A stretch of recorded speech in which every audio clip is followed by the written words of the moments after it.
Welcome to Quick Hub. In this video, we'll show you how to invite a new user to your Quick Hub account in just a few simple steps. Start by opening Quick Hub and heading to the Manage User section. This is where you can view, add, or manage all users linked to your business.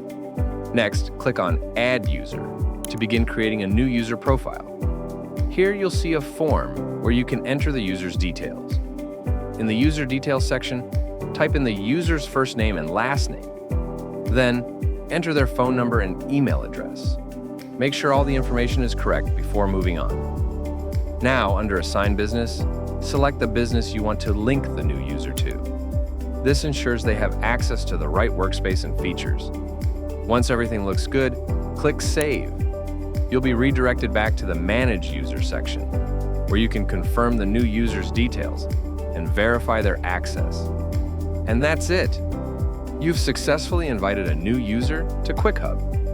Stay tuned for more short tutorials to help you get the most out of Quick Hub.